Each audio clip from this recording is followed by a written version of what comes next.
Hey, good morning, everyone.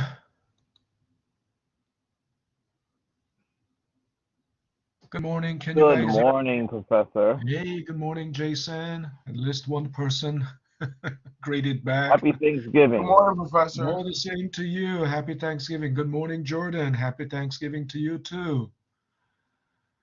How's Happy everybody Thanksgiving. else? Hey, so let me share my screen. And okay, so I have like 6 people, and let me just quickly check. Let me quickly check our discussion board, and let me see all the people there are. And I can see 6 people here. That means also 6 people in the collaborate. So same people, both in both rooms, matching number of people. Um, so uh, after today, I mean, we have Thanksgiving, and then therefore our next class will be. Oh, yeah, it's just regular. I mean, we have Monday, Wednesday class, so our next class will be just Monday. Um, so in our last class, we talked about uh,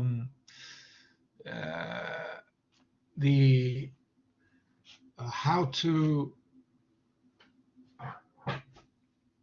solve for the we talked about the amortization basically, right? We talked about the concept of amortization. So we're going to do the um, we're going to do amortization schedule actually today. So let me I believe I have the file is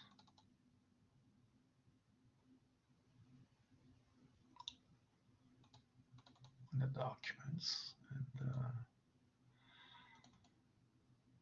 and fnb100. Let me open this file.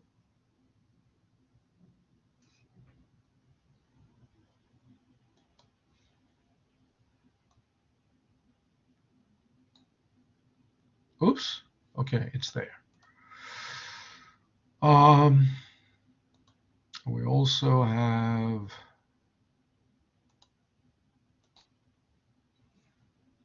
uh,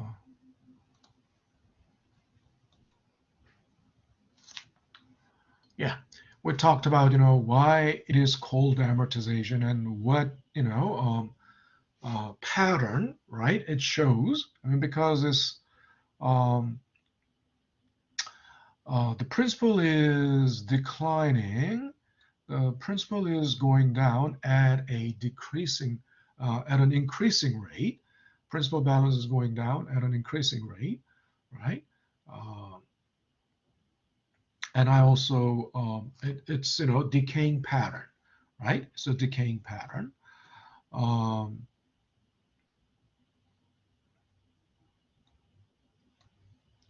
so that is the reason for the term amortization, because it's to every decade, at the end of every decade, and its demise or the death. Okay, so let's do the example here. Uh, Remember, we have to use. We're going to use this, car financing example, and in our car financing example, we found the correct payment, right? Um, Based on the principal 24K, which is the uh, present value of annuities, right? If the payment is correct, the present value of all those payments must be equal to the principal of the loan. So therefore, we will find first correct payment, and I believe we did that in our last class. So our payment is, and I want you to do this together with me. I want you to do this all together with me, because otherwise, there's no way you can do this on your own. So present value of annuities times R times 1 plus R is to N divided by open parenthesis, open the inner parenthesis, and 1 plus R is to N and minus 1. Okay, and then you close the parenthesis and then hit enter. And we know, okay, 463.99, or 464. Let's call that 464. 464 is the correct payment. It's the correct amount, right? It's the correct payment. So then the correct. So then we build amortization schedule, and you may have noticed that after row 23. Row 27 starts. That means I have collapsed. I have collapsed and truncated row 24 through row 26, because those rows are not necessary for us. I mean, it has data that's irrelevant to our example. So I collapse them. Of course, you can open them, but there's no, by double clicking, right? By double clicking, you can open that, right? But that doesn't, it's not necessary. So I'm not gonna, where is undo? This is,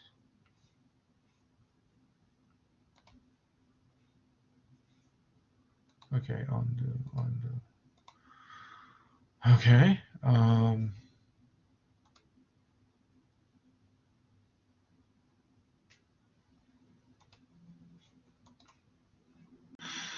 Now I don't, this Windows 11 version of Excel is so not really useful, because it just there's so much area that is, it's dead space. It's simply dead space. We don't need. Is there any way I can minimize this? That will only minimize my. Is there any way I can?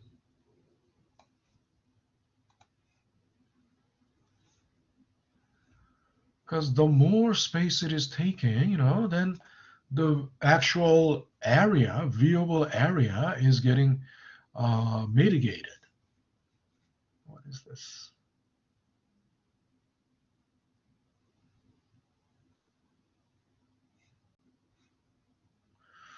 So I want to get rid of.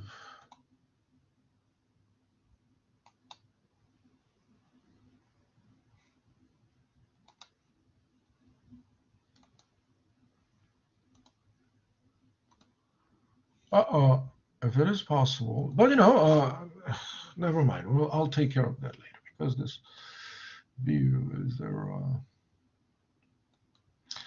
I'll take care of that later. So this way, we know if you go down to row from row 28, that's the amortization schedule. An amortization schedule is a table that shows the breakdown of the payment into interest paid and principal paid. And also it shows the remaining principal balance. So we will need 60 rows, because there are 60 payments.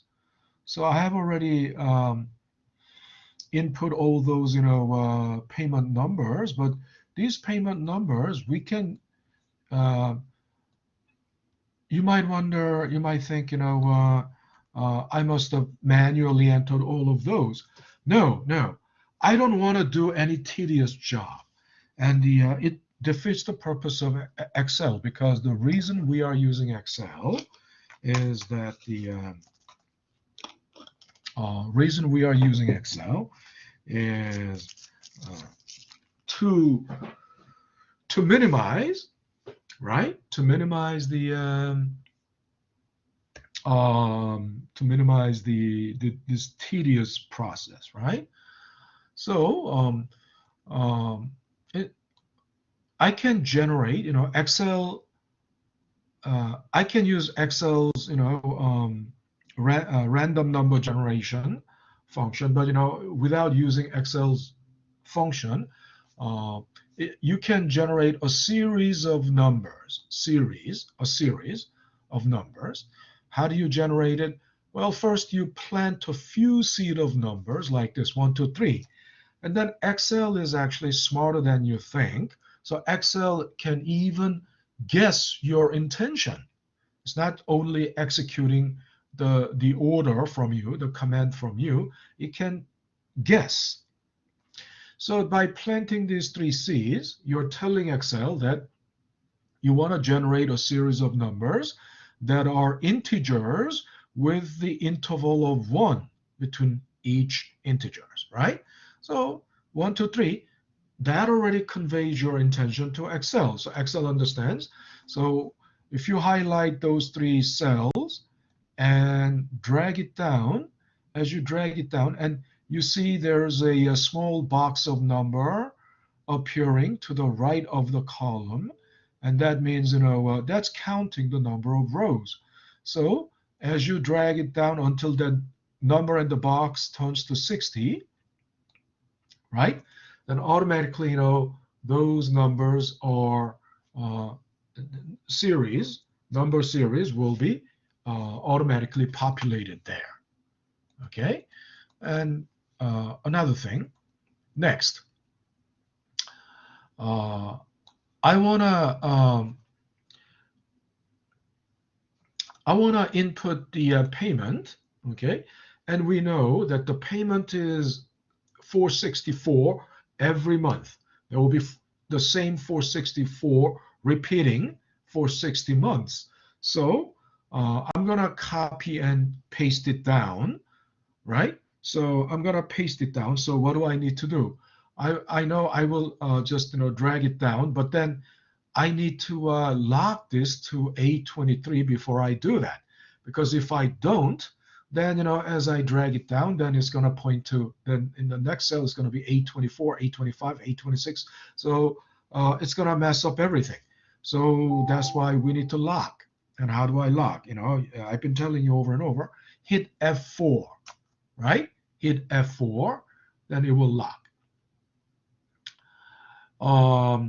And depending on your computer, right? Depending on your computer model, you may just hit F4, or you may need to also hit function key and F4 as well at the same time, right? And there you go. And then I'm going to drag it down. But before I do that, I'm going to go to View and Freeze Panes, right? Why? Because once I do that, okay, let me unfreeze. First, unfreeze. Now, the reason I do that, if without freezing pane, if I scroll down, I will lose the sight of the labels, right? You understand? I'll lose the sight of the labels. And as I scroll to the right, I will lose the sight of the first column. So to prevent that, I will select this, and I need to see this row. I need to see this row, right? So at least I will have to have that row showing at the top of my spreadsheet. Okay, so leaving it like that, I select this cell and go to View and hit freeze panes. And then you see these, lines appear. And then that means, when you scroll down, you'll be able to see the labels and the row that has our initial information, right? And even when we move to the right, you still see column A. Now, place the cursor to this lower right corner and you drag it down until you reach the bottom, right? And then, so then the column of the payment will be all 464 every month. Yeah, that's the payment you make. And then at the bottom, I already entered, sum command. So it's going to show you the sum of that column, right? And then we want to know how much of this payment is interest and how much of that is principal paid. Now, of course, once we find how much of that payment is interest, then principal paid is automatic. It would be the difference between the two, isn't that right? So the point is then, how do we find the interest paid? Now we know the interest rate is this, right? Our interest rate per month, every month, we have 0.5% interest rate, right? And we pay interest on the principal, isn't that right? We pay the interest on the principal. So my my question is, what is the principal in the first month? What is the principal we are facing in the first month? Anyone? This is just a logical thinking. Anyone? Alisa, are you there, Alisa? Yes. Cora? Yeah, Alisa. What do you think is the principal in the first month? What is the principal in the first month? No, you don't. Say one more time, sorry. What is the principal we are facing in the first month?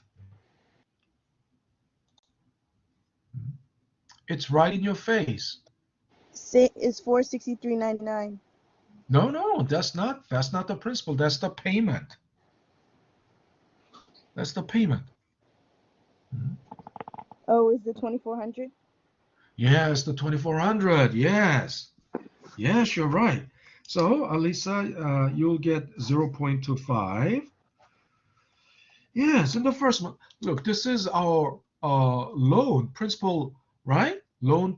This is our loan principal, and in the first month we haven't made any payment yet, so that's the principal we are facing. Okay, today is 11. What's today? 11/24, right? And you guys are section 1100. All righty. So then, yeah, interest in the first month is this. Then what's the principal paid then? Principal paid. Did I already tell you if this is the interest paid, which came out of this, of course, isn't it right? And I said amortization schedule is basically showing you how the payment breaks down into interest and principal. Then if this is the interest paid out of this, then what should be the principal paid? 463. 463? No, 463 is the payment. Jared, yeah, Jared. Okay, Jared, you gave me a number, but we don't need a number. That must be the correct number, but I value the logic, not the number. You understand? You give me the logic. Jared, so I believe you got it right, but give me the logic, Jared. Just Jared? 463.99 minus 120. Yeah, that's correct, Jared. That's correct. But I would rather say, I mean, don't look at the number. Payment minus interest paid. Isn't it right? You got it right. But, Yeah. it's payment minus interest paid. Okay, Jared, so you got 0.25. Okay. So Jared, 0.25. So then, what would be the principal balance? Hmm? Now, principal balance means remaining, right? Remaining principal, right? So think about it. In the first month, we made this from the original. This is the principal before making the payment, and you made this payment. Of course, out of the payment, this is the principal paid.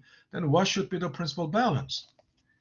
Can anybody give me the logic behind it? Can anybody give me the logic? What should be the principal? What should be the principal? Hmm? It's principal minus interest paid minus principal paid. No. Interest paid is just interest. It has not interest paid is interest. It's separate from. Think about it logically. Anybody else? Anybody else? How about Cora? Cora, are you there? Cora? Yes, Professor. Yeah, Yes, Cora. Cora, so can you give me the logic here? So what should be the principal balance after making the payment? Mhm. At the end of the first month, you have already made the payment. So then what should be the principal balance?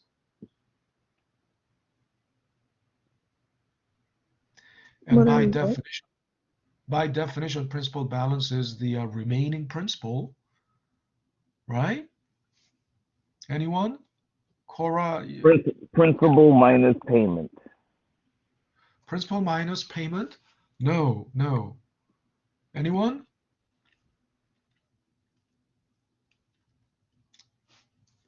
Who's after Cora? Gerald already. Jesus? Are you there, Jesus? Okay, how about Jordan? Jordan, are you there, Jordan? Jordan? Yeah, I'm here. Okay, Jordan, can you give me the logic behind that? Huh? No, So what should be the principal balance after at the end of the first month? You made a payment, so what should be the principal balance now?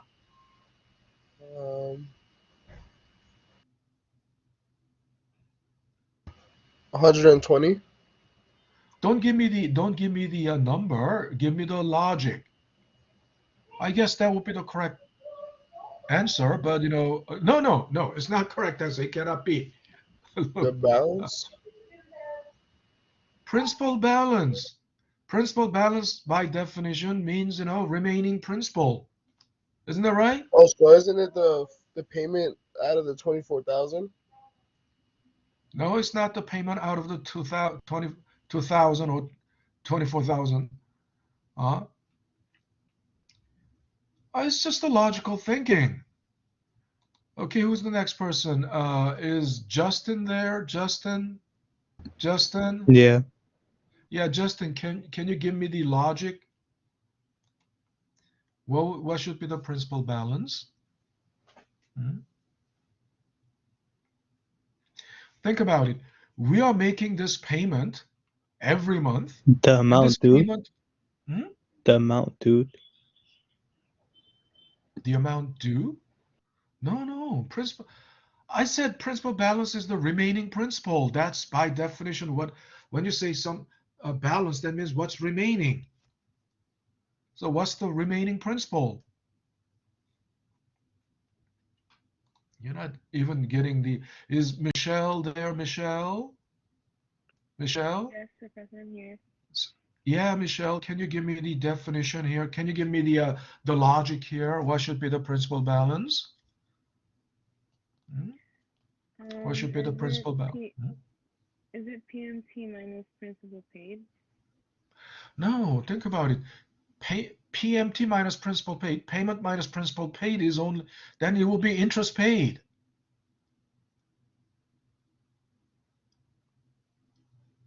Think about it. How did we get interest paid? We first calculated, how did we get, principal paid? We first got interest paid, and we subtracted that from the payment.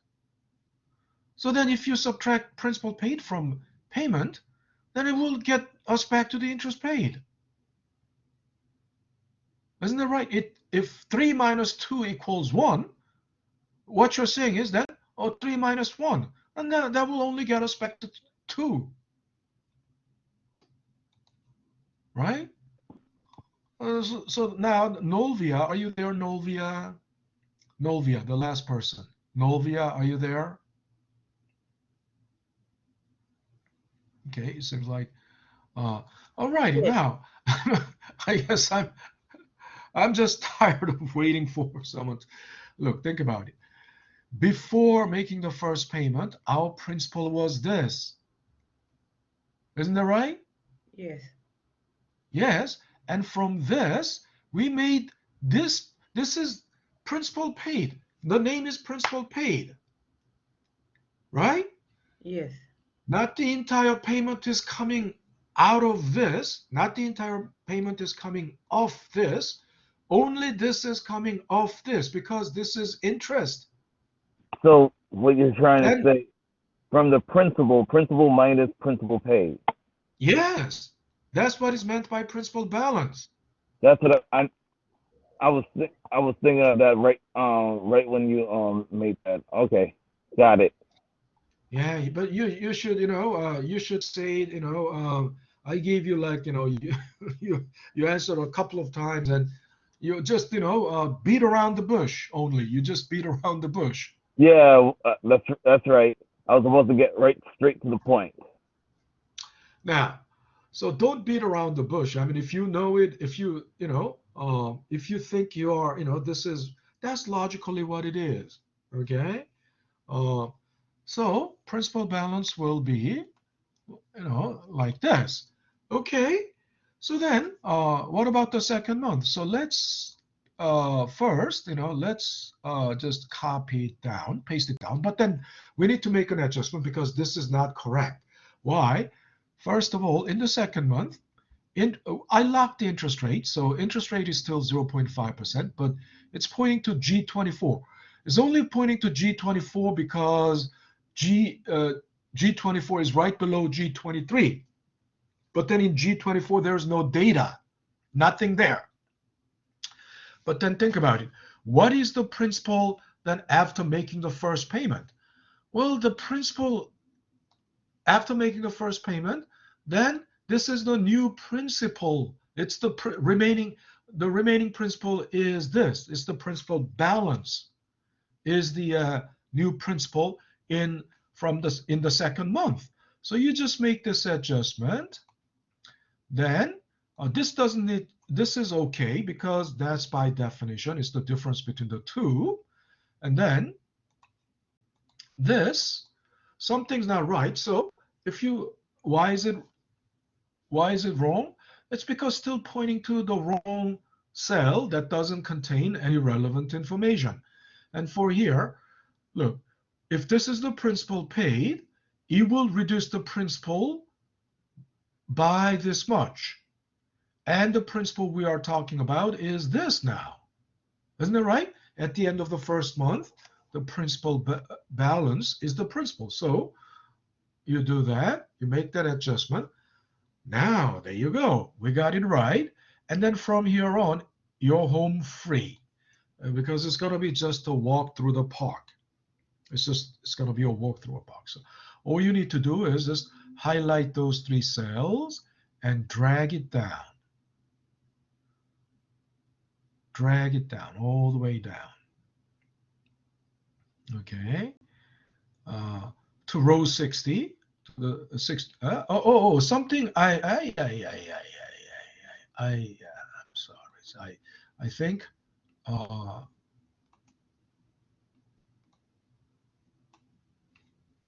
I must have locked something. I forgot. Okay, so in the second month, no, I locked everything. Why is it like this? Oh, E23, I forgot to lock. I'm sorry. So you got to lock that, E23. And then, okay, E23 and this, and there you go. And then from here on, we'll drag it down all the way. There you go. Now let's think about it. This column, right? This column D, is the column of principal paid. Isn't it right? This column is the column of principal paid. So then this is the sum of that column, right? I already built in auto sum there. It's the sum of that column. So by definition, this column, sum of this column must all add up to 24K. Makes sense because it's the column of principal paid, right? And by month 60, if you have paid off all the principal, then at the end of month 60, principal balance must be exactly 0. Makes sense? So it's 0. Isn't that right? At the end of month 59, principal balance was this. And then in month 60, you made this principal paid. You paid this principal, right? So then, of course, then this will have to be 0. So it all checks out, right? Our amortization schedule is correct. It checks out. By the end of month 60, the maturity, we have 0 balance left, right? 0 balance in principal. And sum of all the principal paid is 24K, which is exactly the original principal. And this column is the column of interest paid, right? So sum of that column is this. So by definition, if we add these two, if you add these two numbers, it must be exactly equal to this. Why? Because this column is the column of payment, right? And this is sum of all those payments. And by definition, then if you add these two numbers, it must be equal to this. And it is. Actually, if you add them, it's exactly that number. So our model checks out. Our amortization schedule is correct, right? So what is the benefit of the amortization schedule? First, it breaks down monthly payments into interest and principal, and it tells you what is the remaining principal balance. So this way, and you can tell, it will exactly follow this pattern, right? Remember, it follows this pattern, right? Remember, it's the same constant payment every month, but early on it's mostly interest. Early on it's mostly interest, but interest gets smaller and smaller and smaller as time goes by.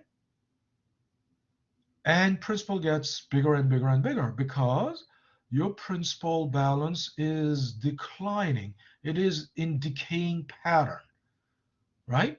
And it accelerates the speed or the rate of decay accelerates as time goes on. So principal balance in the payment, the principal portion of the payment accelerates, right? It increases at an accelerating rate, right? And it's exactly like early on, it's mostly interest. Of course, principal is still greater, but the principal is getting bigger and bigger and bigger. Interest is getting smaller and smaller. Finally, out of 463, most of it is principal, and very small portion of that is interest, right? So it's exactly that pattern. Make sense? And then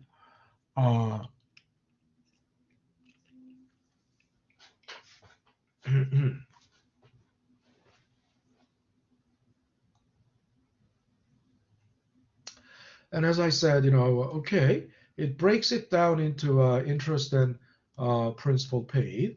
But let's say at the end of 12th month, right? Month 12, you made your payment, right?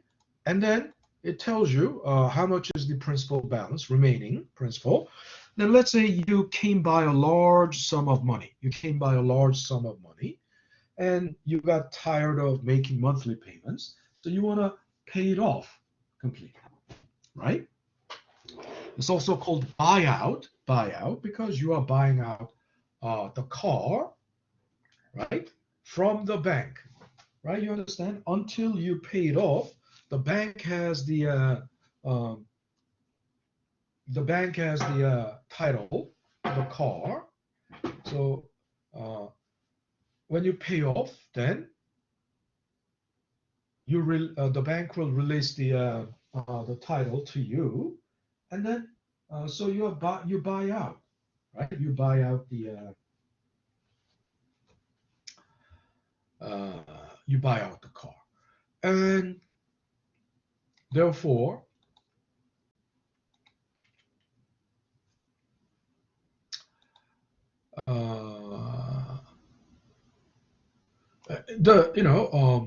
but the actual buyout amount or payoff amount will be slightly greater than this, something like, but not more than $20-30.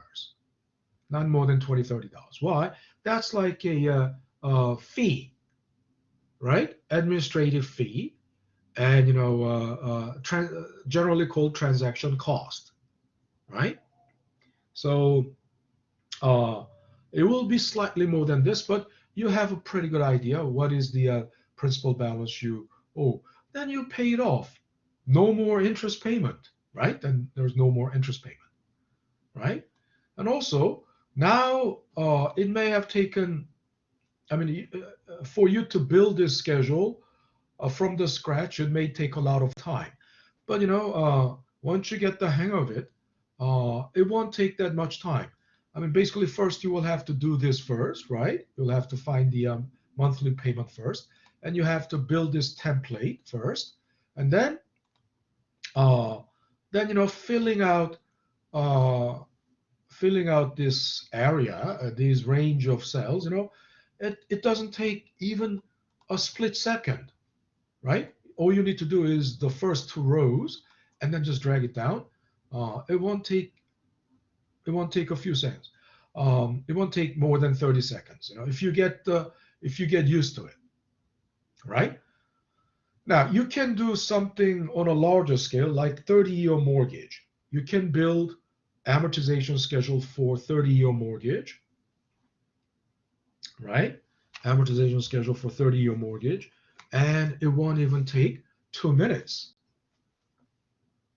right? You understand? Then think about it. If you display this type of technique, if you display your abilities that can command this type of technique at your job interview, what kind of long-lasting impression would you leave with the interviewers, right? With the employer. This is, the importance of the Excel skills. It's not only the skill, you have to be able to architecture this, right? You should be able to architecture this. But to be able to architecture this, then you should be thinking systematically and structurally. You should have this structural design in your mind. And the structural design comes from the algebraic model. You understand? The structural design comes from the algebraic model, and then you can implement that architecture of your structural design into Excel. And if you have that ability, which all originates from algebraic thinking. Algebraic thinking is logical reasoning, basically. Algebraic thinking is a logical reasoning. That's why math is important, right? Narratives, verbiage, it's all garbage. It's why? Because you have to put it into like 1,000 words. And who has time to read 1,000 words? Thousands of words. And the thousands of words still doesn't give you the exact picture. And it depends on the reader. If the reader is an intelligent person, the reader can build that, in his own mental image, he can build this structure from reading that verbiage consisting of thousands of words.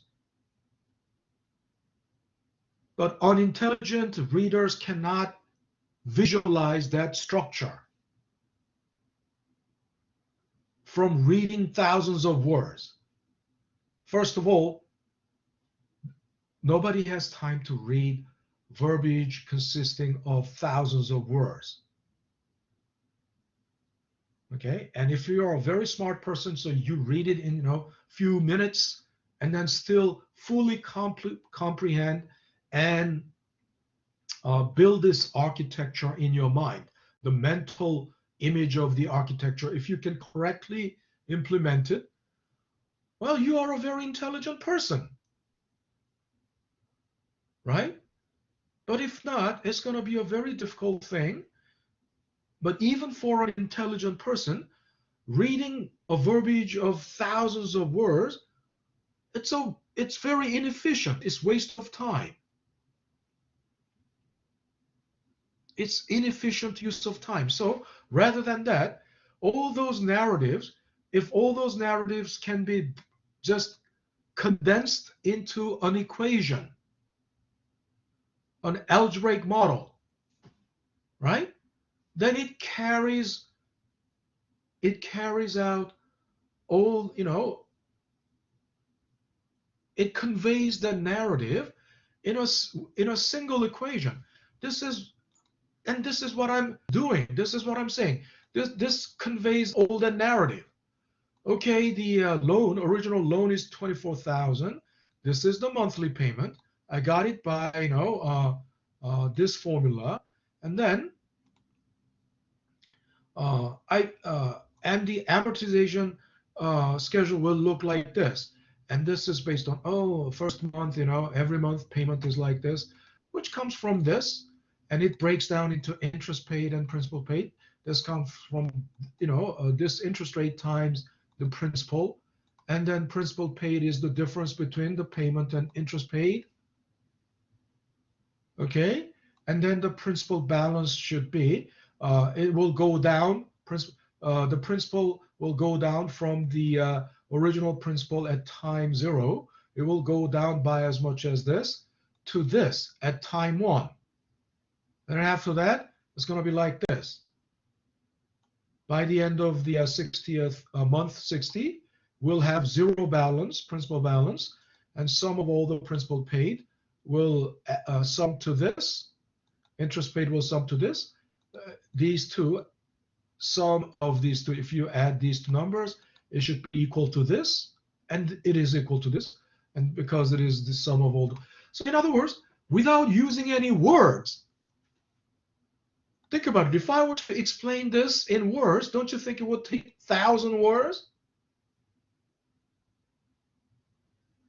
Right? And what a waste of time. What an inefficiency it is to use words to explain all that. The wordiness, verbosity, the wordiness to an economist, to a mathematician, to an economist, to a scientist, it's pariah. You understand why? It's just waste of space, paper space, waste of paper, waste of time, and it's just only people who can elementary school kids needs words. They have to read everything. So in other words, everything has to be in narrative. In narrative.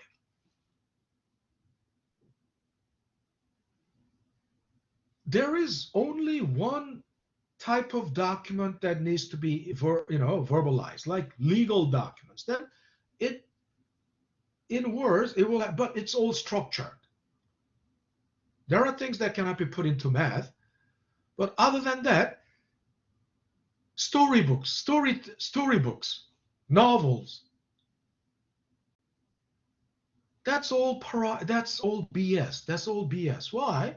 There are great novels like Tolstoy's War and Peace, or but it takes so much time and intricate interrelations, interconnections between the characters, in the novel and the events, intricate, structures there. But it will take so much time to read all of that. And if you read all of that with patience, and if you can fully reconstruct what's going on in that novel, then you are an intelligent person. It goes without saying. But otherwise, to tell a story like this, oh, you borrowed $24,000 to buy a car, right? You went to the dealership, you made a $6K down payment, so your loan was $24K. You're paying back this over 6 months in monthly payments, which are called annuities, and then over 60 months, your payment, you will make these payments. Then the payment will break down into interest, this and this interest payment and principal paid, and the principal balance will go down like this. Month by month, you explain that, and by the end of 60th month, to explain this verbally, that's a very stupid thing, don't you think? So you must separate, you must sever your connection with that wordy explanation.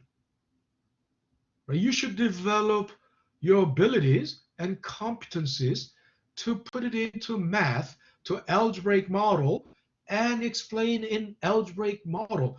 In other words, all logic. It's only logic, right? And you can then, it won't take 1,000 words. It won't take 30 minutes or 1 hour to explain all that. One equation will explain all that, right? And great theses or great papers, great dissertations in economics and finance, they don't consist of 500 pages. I mean, in most other disciplines, most, especially English literature or liberal art like history, sociology, psychology, the doctoral dissertation will consist of like 300 pages, 500 pages. But in economics, in finance, or in science, it is ridiculed. That kind of long dissertation is ridiculed. Why? Because it's just full of ballooning words. Words are ballooning, full of ballooning. Great dissertations don't exceed 100 pages. And I don't know if you guys heard about John Nash. Did any one of you ever see the movie The Beautiful Mind? Anyone saw the movie Beautiful Mind? No? No, I haven't seen Billy, it. Maybe I'll go check it out. you've seen it? It's about a great economist named John Nash. And the movie came out in like 1993 or sometime around that, or in the night. Some of you were not even born at the time. right? So maybe, but later if you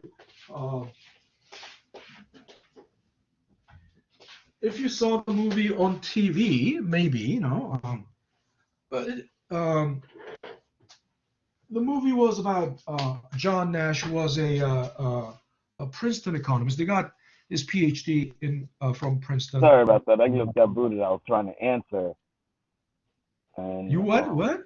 I was trying to answer to let you know I didn't see it. Yeah. Oh, you didn't see it. Yeah, but then try it. Watch it, over this, Thanksgiving weekend. Check it out. And John Nash, he was a pioneer in the. He actually pioneered a field called, game theory. But John Nash suffered from mental disorder. I mean, he was such a genius. Um, and the movie was depicting it as if it was, his period of mental illness, and he was in a delusion. Movie depicts it as if he had a delusion that he was associated with the CIA or secret government agency that was decoding the Soviet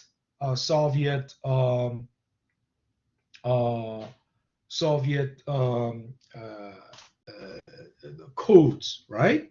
Secret codes, and this was a secret operation. So everything,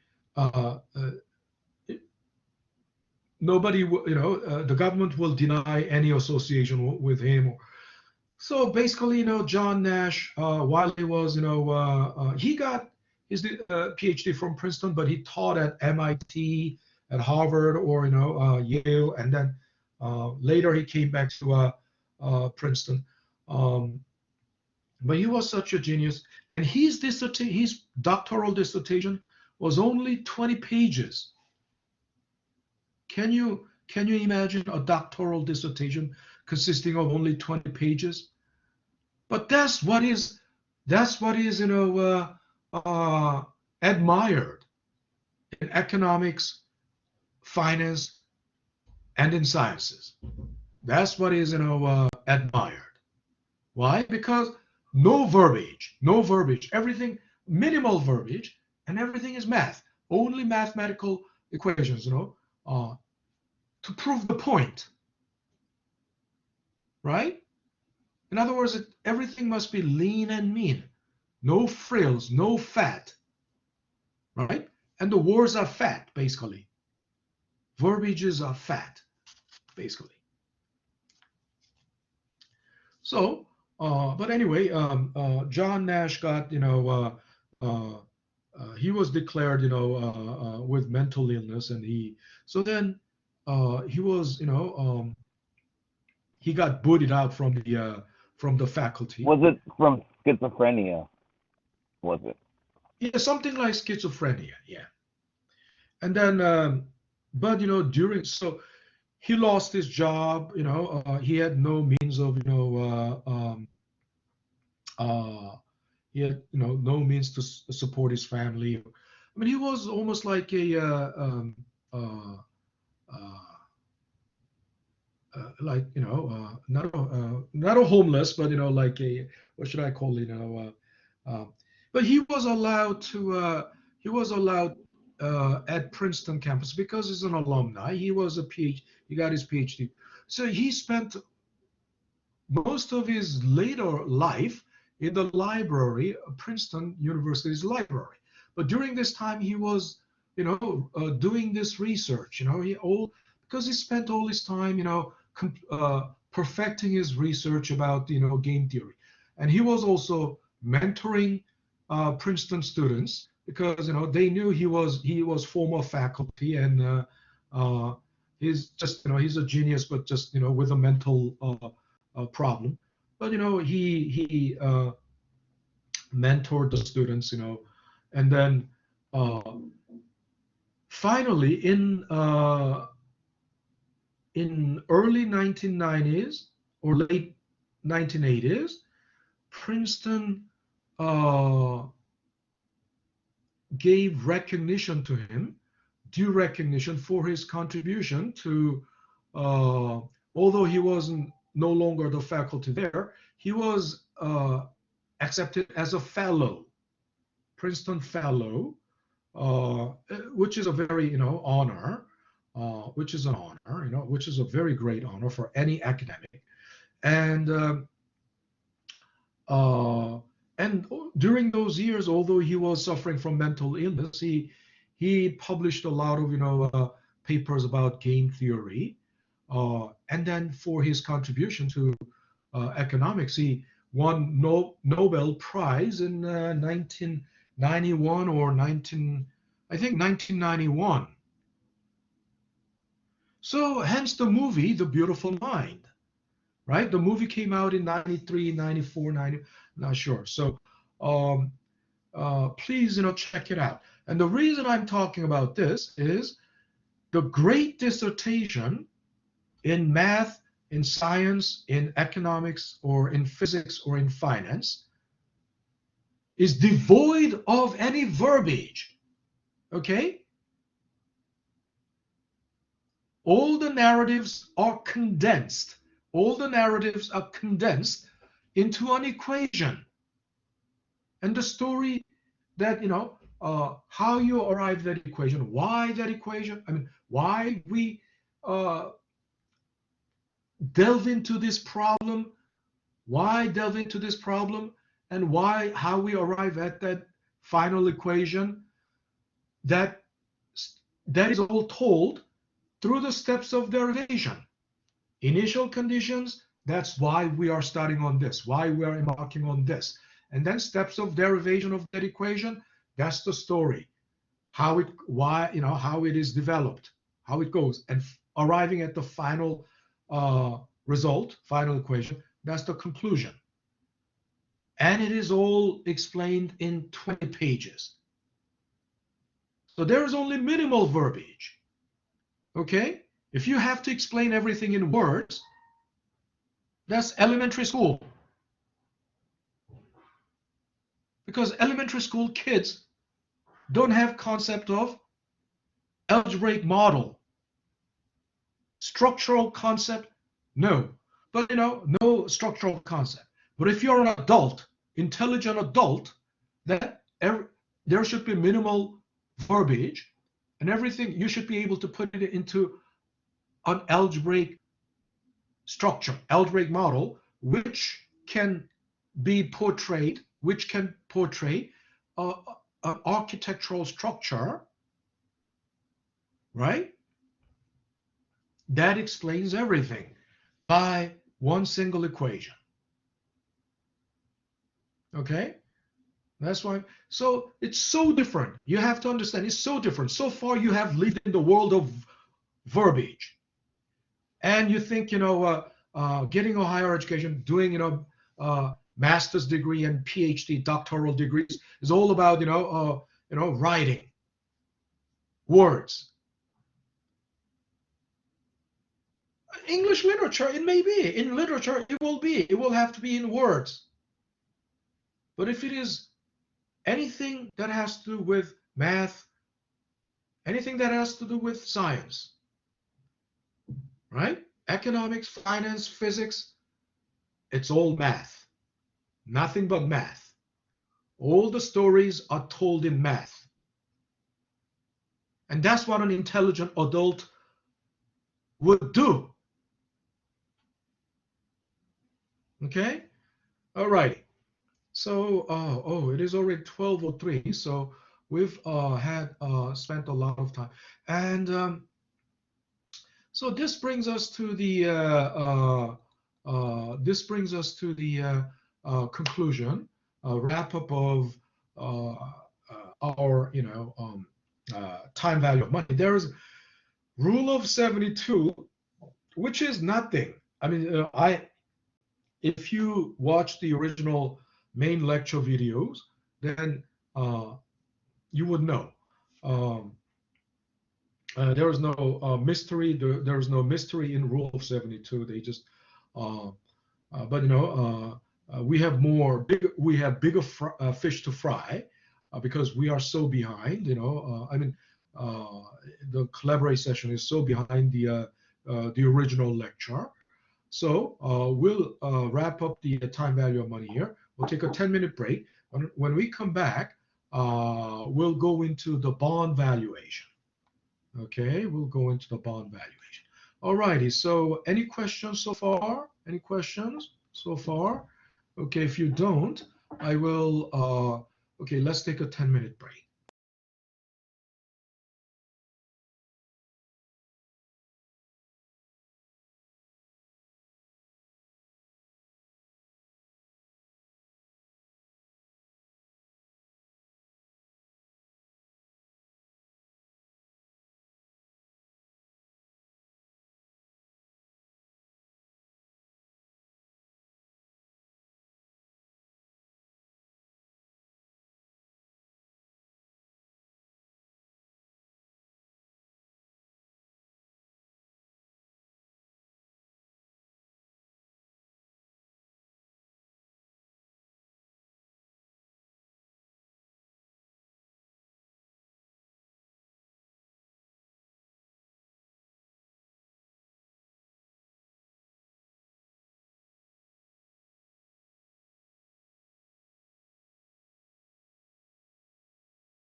All right, we're back. We're back.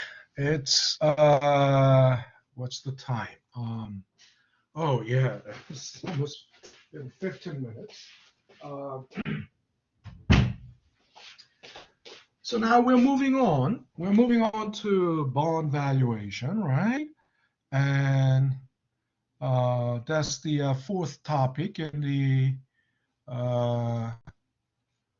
okay, fourth topic four, right? It's topic four. Uh,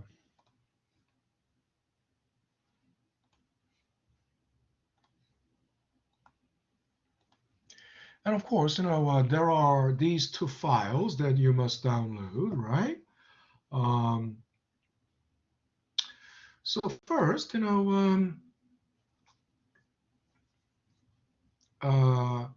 already know a lot about the bond, right? Basically, bond is a debt instrument, and um, it pays coupon interest rate. So, for example,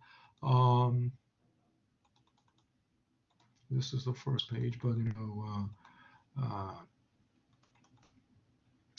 we understand, a coupon rate means coupon is the interest rate that the bond pays, and this is different from the market interest rate. Okay, this is different from coupon rate is different from market interest rate. So coupon rate is like the interest that the fixed interest rate that you pay on the loan. Okay, and then uh, uh, it it is fixed throughout the when you get a loan.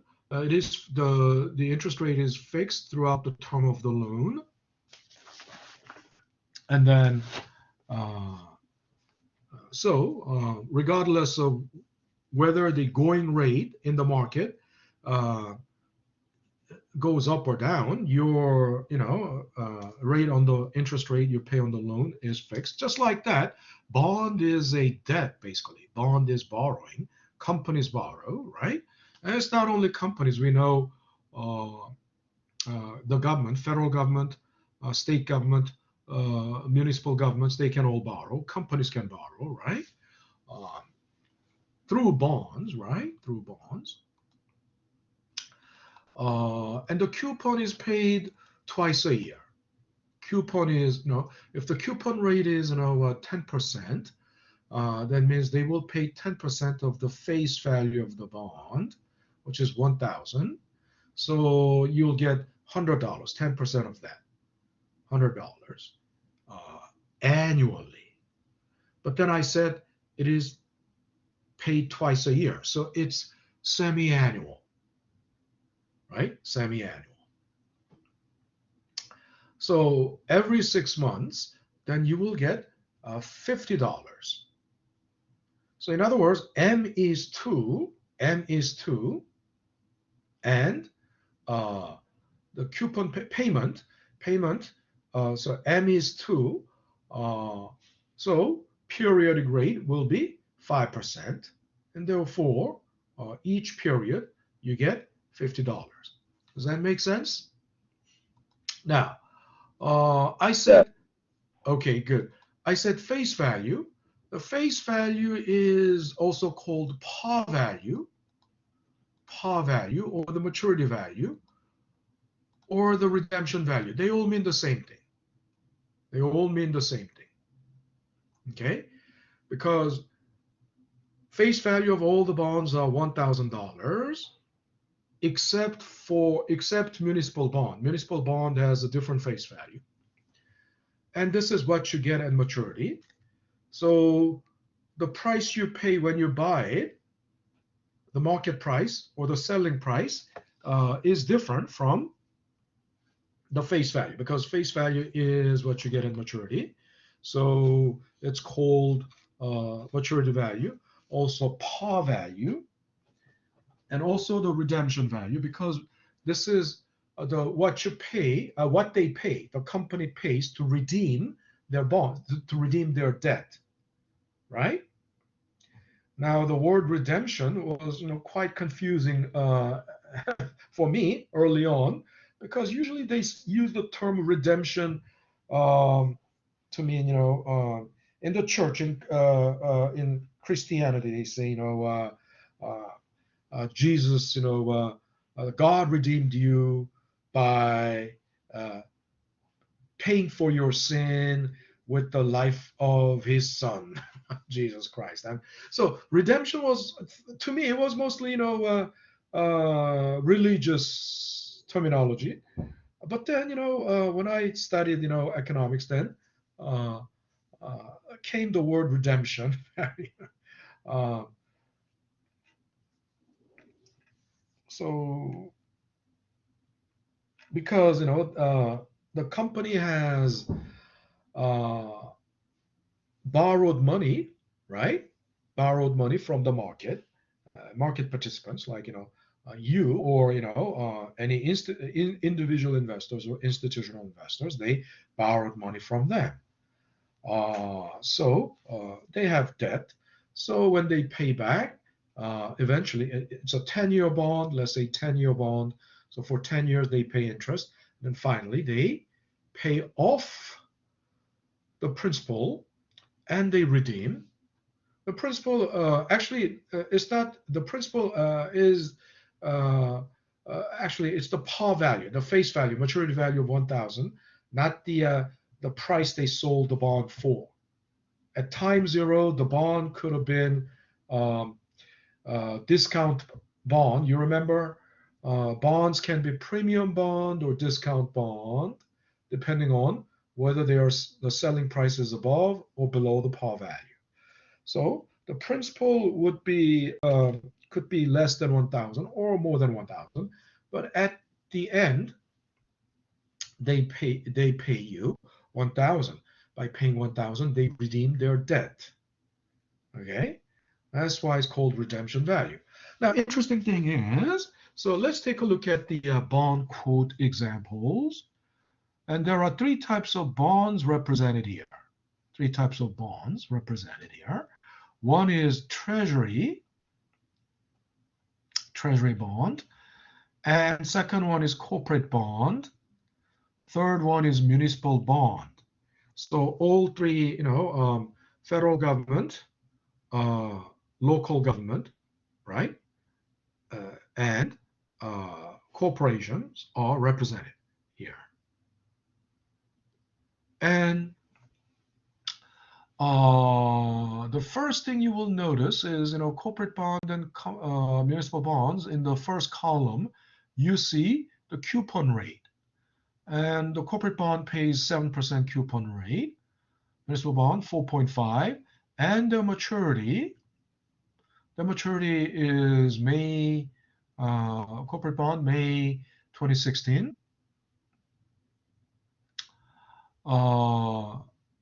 So this example was, from, a long time ago. So, and this municipal bond has maturity of June 15, 2037. 2037. Second column is, but, Treasury bond, they have coupon rate in the first column. The price, they use two columns for the price.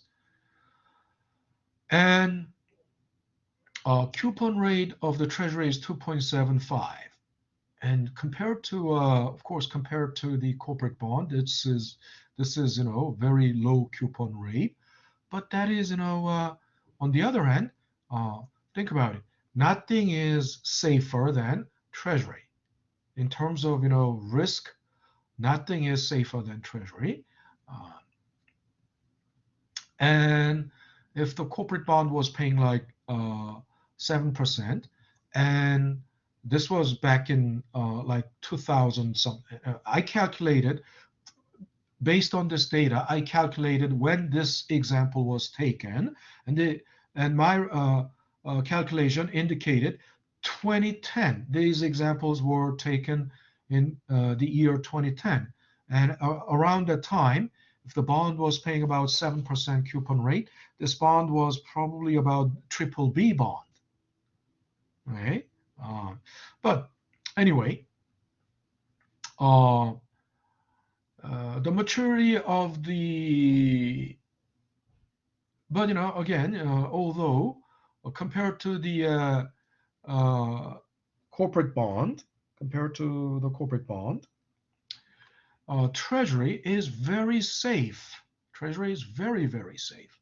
So there is no, and if they are safe, then they don't have to pay high interest, right? I've been telling you. I mean, if you are borrowing money, when you borrow money, when you're trying to take out a loan, a lot depends on your credit rating, credit score.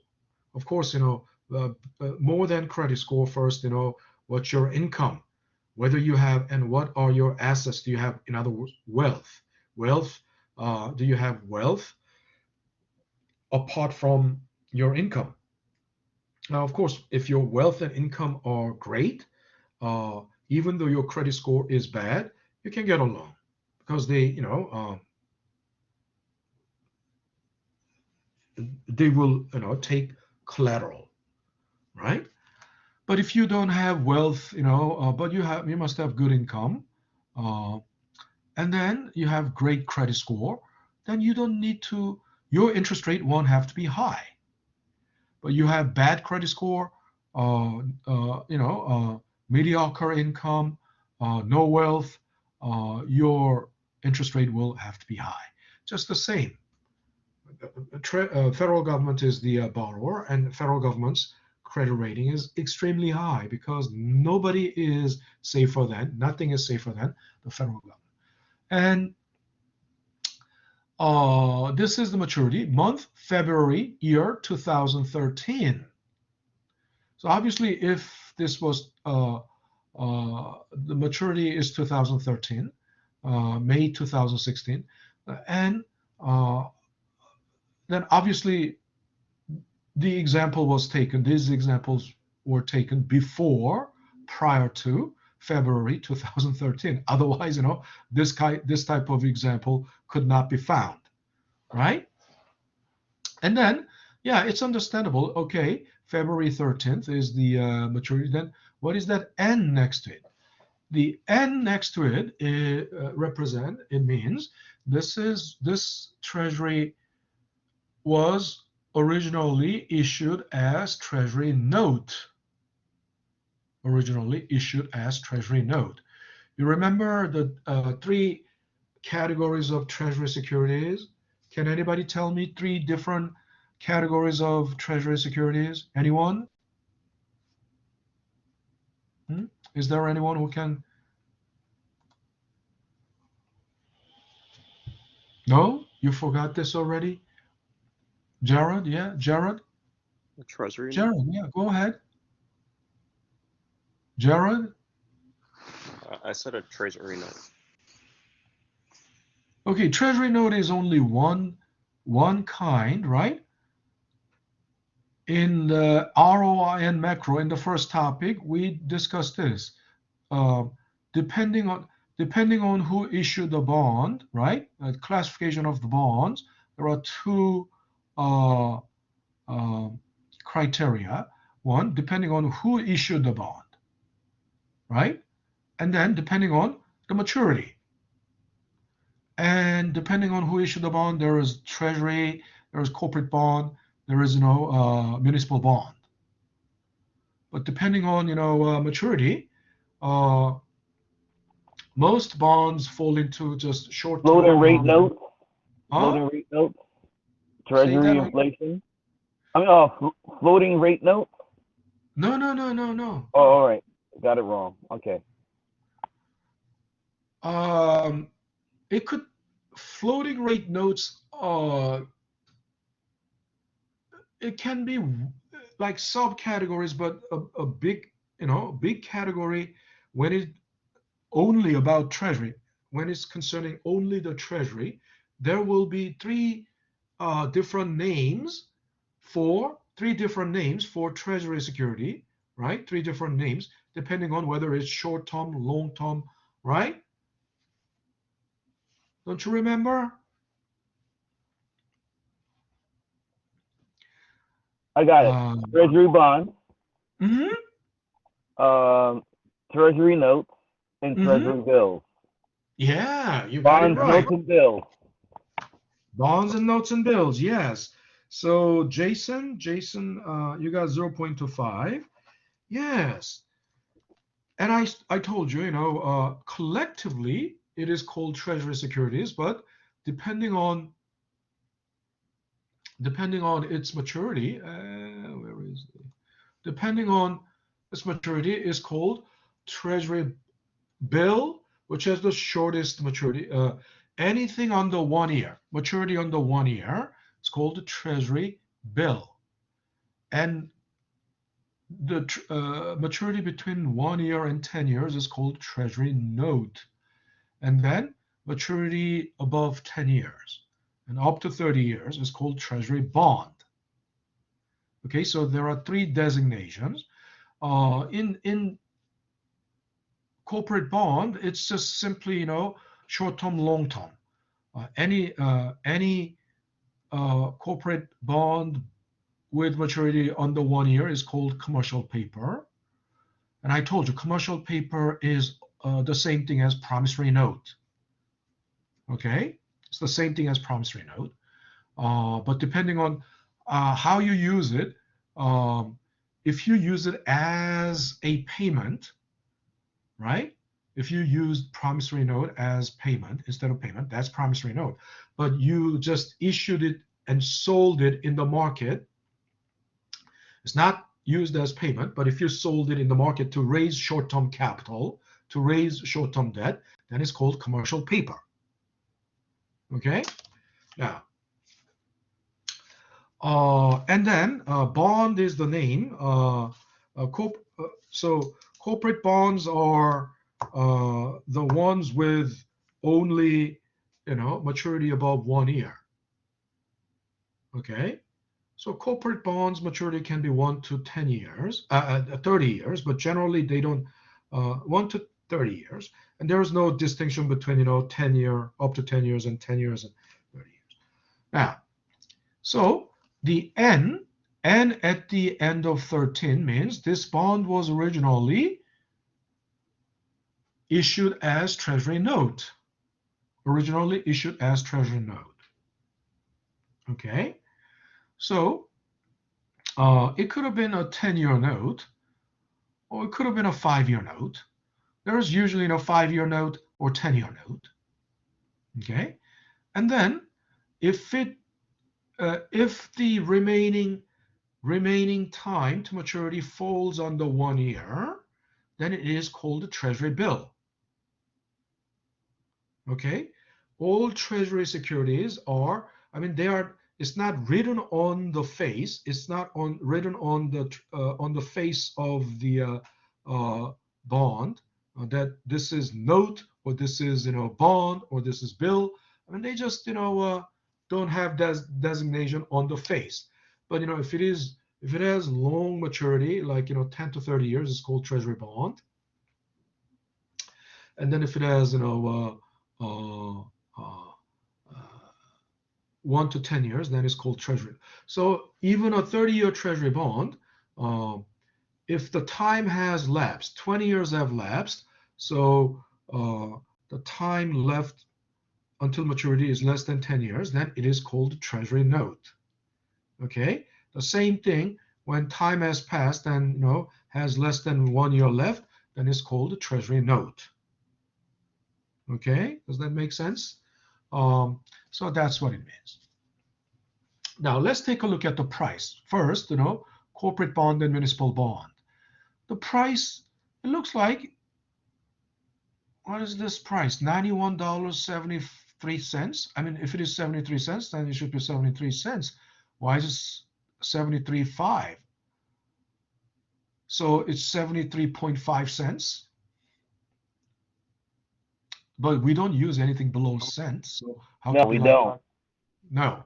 So this something's weird about this, and also this is 90, and price of the bond is Might as well say $91. 74 cents. What? What did you say? I said $91.74, which is rounded to the from the 5. But then again, they guess $91.73, I guess. 91,000? No. No, I didn't say 91,000. I said Okay, $91. $91, And $91, and if it should be rounded to 74, right? If 74, that's yes. the case. Yeah. That's And what I this meant one, to say. if it is $97, it's $97, 57 cents, but why zero? Again, not only that, it doesn't really make sense. Why? This bond will mature in 2016, and then this example was taken in 2010. So that means it has like 6 years left to maturity. A bond that has 6 years left to maturity, can it be selling for $91? I mean, wouldn't it be too low? Should it be selling at least somewhere around 600, 700? If it is paying $7, 7% coupon, 7% coupon is, I mean, $70 interest a year, $70 interest a year, right? So isn't it a little weird? I mean, you are getting $70 for the remaining 6 years. For the next 6 years, you will be getting $70 every year annually. Such a bond, that alone, interest alone for 6 years, is more than $420. How can it be selling for $91? Huh? So something doesn't figure here, and the reason is this is not the dollar price, but this is percentage. In bond quotes, when the bond price is quoted in the news media, right? The way it is quoted is the percentage of the face value. Percentage of the face value. So that means 91.735% of $1,000, because face value is 1,000. So then what does that mean? The price is actually $917.35. Does that make sense? And this price is 97.57% of the face value of the municipal bond. And I told you, face value of the municipal bond is not 1,000, it's 5,000. So you multiply 5,000 by 97.57%, and that would be like 4,000 something, right? 4,500, 600 something. So that's how it is quoted. And then one weird thing is still more weird thing is that for Treasury, the price is, is that percentage? I mean, 104%, 104.25%, but why is it not decimal point, but colon? Why does it use colon? We're out of time, so we're going to talk about that Monday, okay? So any questions? Any questions so far? Okay, so if there are no questions, it's already 5 minutes past our closing time. So have a great afternoon and have a great Thanksgiving. And I will see you guys next Monday. All right, take care, everyone. Bye, Professor. Have a good day. All right, you too, Alisa. Hi, Alrighty. Professor. Happy All Thanksgiving. right, take care, Novia. Take Thank care. you. You're welcome. Okay, I'll stop sharing, stop recording.